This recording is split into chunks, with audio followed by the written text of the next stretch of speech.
Hello YouTube and welcome to this edition of Race Car Fabrication and Restoration. I'm Ronnie Humphrey and I'm glad you decided to ride along with us for the day.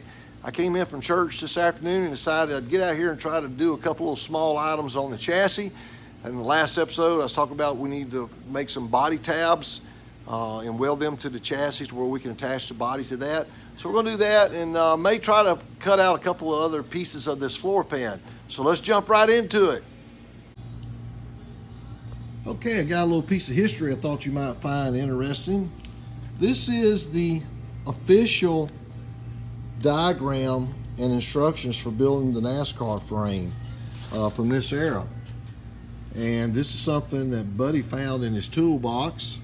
And this is the instructions for this car. This is what the chassis builders, whether it was Mike Laughlin, who actually built this car, or if it was Banjo Mathis, or whoever back in the day was building the cars. I think Mike Laughlin was probably one of the larger car builders. It's pretty neat though, it gives you all the locations, and this 1-inch fuel cell bars, what we was working on yesterday. Pretty neat to see this. And this is what they had to go by. That is just, you're talking about an awesome piece of history. That's really interesting. But good diagram of what NASCAR required back in the mid-80s, how the cars need to be built. But on that subject, when this car was built, first thing they would do is they would hang the body in pieces. They would take the roof and mount the roof on top of the cage. Once they finished the cage, they would put the roof up here, and they had templates they'd set it to. And they would put these tabs in. Here's one here, there's one there. It's kind of hard to see an angle there. Then there was one right here. So there's two per side, one in the middle there. And so they would get the body, or the roof rather, of the body located first. Then you start going and you're hanging everything from there. So once they got the roof located where they wanted, they'd come back and then they'd start adding these other pieces. Now what's interesting is how much fill work has to be done on these bodies. You can see where they came in and had to do a lot of inserts.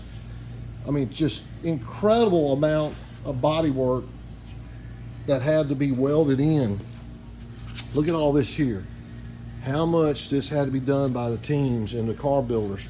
Now here's your stock roof line here. So this is, they would get this piece here located first. Now see, this is all just sheet metal here. This is all fabricated, but you can see where they stitched it, welded it to the original roof line. So its original car went all the way around here, back over there. So this was all factory. Same way with the door panels, how much material had to be added. Then up here, a lot of cutting and tucking and getting these to be able to shape the pieces like they want. So a tremendous amount of time was put in these bodies back in the day.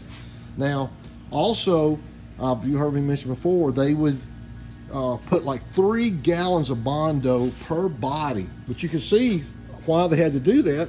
To make things smooth, they had to come and fill all these crevices. That thing would be smooth as glass. Now, that's a kind of a good area back there. I'll zoom in so you can see how much stitching and cutting they had to do to get the contour and the shape of the fender that they wanted. But anyway, we're going to go ahead and reverse what they did. We're going to start on this car here, try to get these tabs cut off. I got 2 up there, got 1 in the middle, 2 on the side. And then I'm also going to cut these off. There's 1 on each side. We're going to put just regular weld on tabs. What we're going to do is we're going to use these tabs that you just regular weld on tabs like you have up here, that different types. So we're going to bolt all this stuff on because I don't want to weld anything to the body itself. So we'll get those put on. Then we've got to put 2 on the cage right here that supported the door. So anyway, let's get on it and let's just get some of this stuff cut off.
All right, I got a couple of these tabs put on, and this is how they're going to look. I've still got to come back and finish welding. But one thing I want to show you is amazing to me.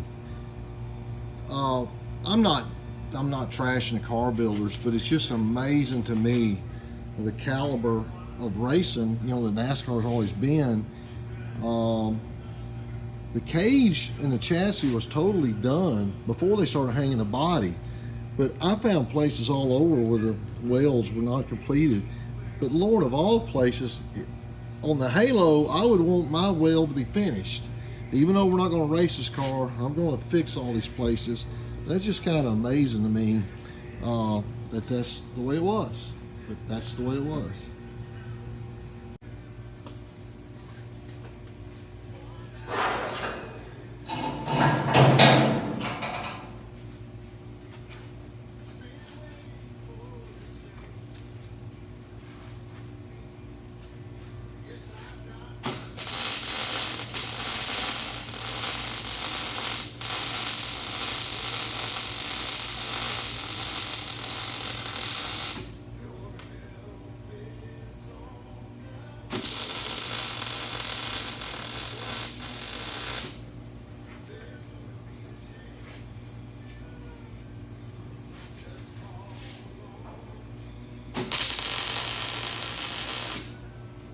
I don't think there's no need.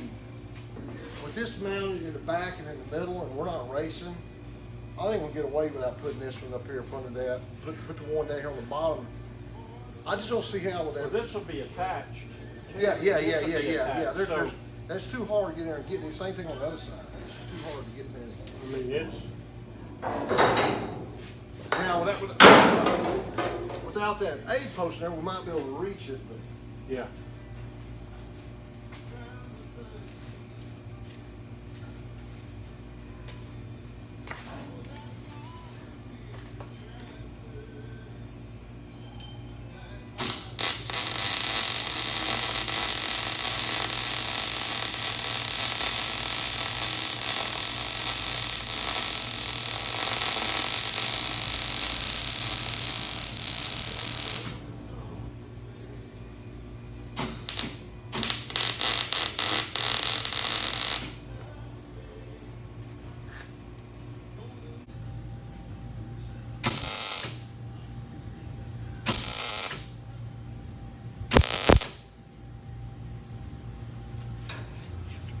you can see Buddy is starting on the windshield repair around the front here, so that's something's got to be done. Then I'm fabricating this piece down here.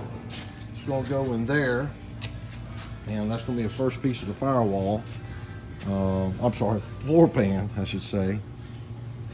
And then we'll start moving forward. I still got to cut a piece out up here, but we'll get this piece made and start moving forward. All right, I dug through all my scraps in here and made this first official piece of the floor pan. We'll get up here and trim it out, and hopefully it will work. So if it don't, you won't know this video portion ever happened, because I'll make another one and refilm it. No, I think it's gonna work, seriously. So we'll cut it out and see what happens.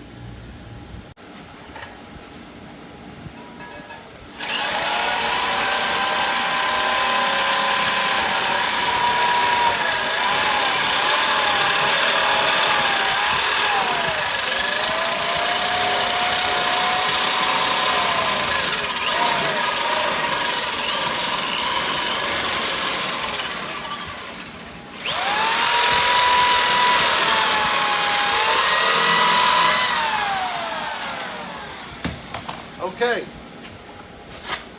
like I say, for your sake, it's going to fit, because if it doesn't, I'll make another one and refilm. There it is. Okay, believe it or not, this is the first attempt here, and it worked perfect. The old tape measure never lies. So we will, I'm going to trim just a hair off of that right there, and then we're going to tack wheel that puppy in there. First piece of the floor pan is officially made.